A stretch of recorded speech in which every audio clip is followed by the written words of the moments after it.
Hello everyone. Welcome to our channel. Have you ever noticed that some companies call it personnel, some say HR, and others talk about human capital? Are these just different names for the same thing? Not really. They represent three different ways of thinking about people at work. One mindset sees people as a cost to manage. Another sees people as a resource to support business goals. And the newest approach sees people as an investment that can create long-term value.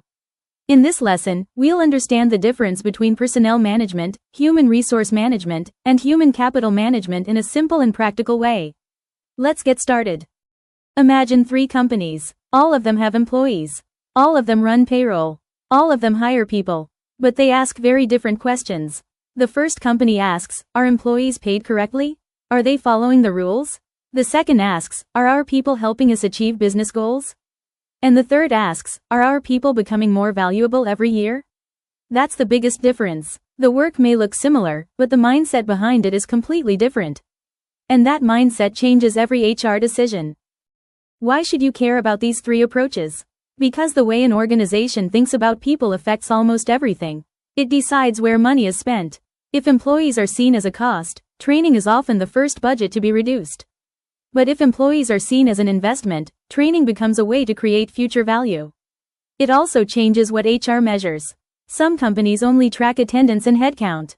Others measure engagement, skills, performance, and internal growth. And finally, it changes HR careers. An HR administrator, an HR business partner, and a people analytics leader all work in HR, but they focus on very different goals. The mindset shapes the role. These ideas did not appear overnight. They developed over more than 100 years. In the early years, companies focused mainly on employee records, hiring, payroll, and discipline. This became known as personnel management. In the 1980s, HR became more strategic. Companies realized that people policies should support business strategy. This was the beginning of human resource management, or HRM. Later, organizations started thinking beyond managing employees. They focused on developing skills, building capability, and measuring the value people create. This became human capital management, or HCM. Remember this. Each new stage did not replace the previous one. It simply added another layer. Even today, every HR department still performs personnel tasks while also working strategically.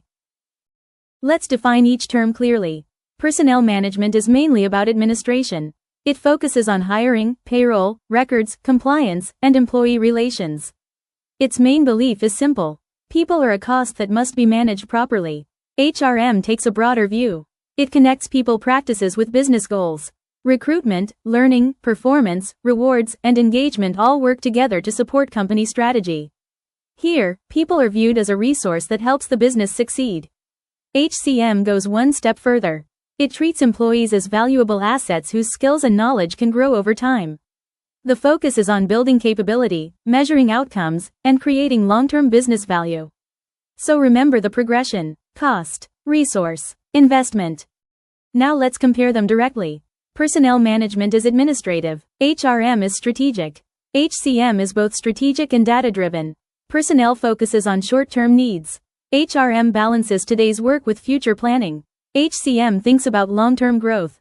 Training also looks different. In personnel management, training is often seen as an expense.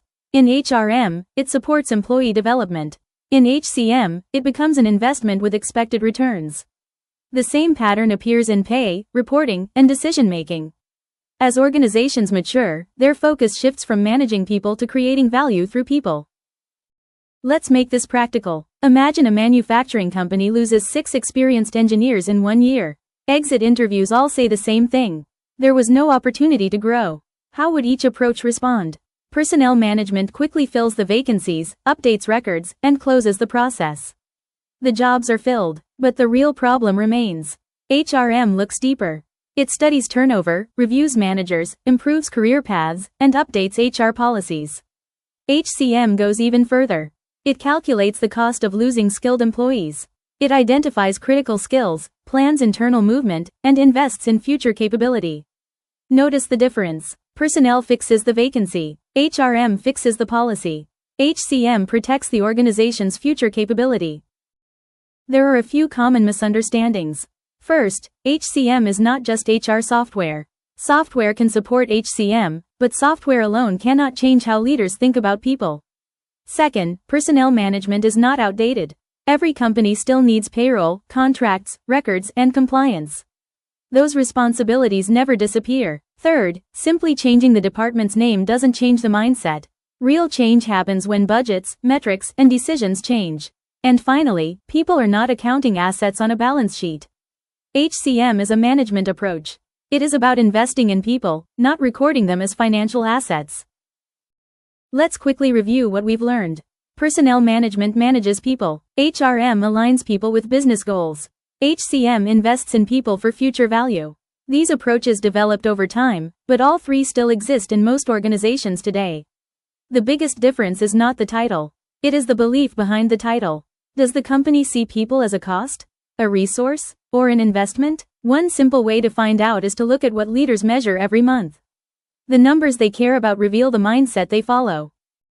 Now it's your turn. Think about your own organization. What is one people-related metric your leadership team reviews every month? Is it attendance, employee turnover, training hours, engagement, or something else? That single metric can often tell you whether your company thinks like personnel management, HRM, or HCM. In the next lesson, we'll explore the most important people analytics metrics that every HR professional should understand. See you in the next session.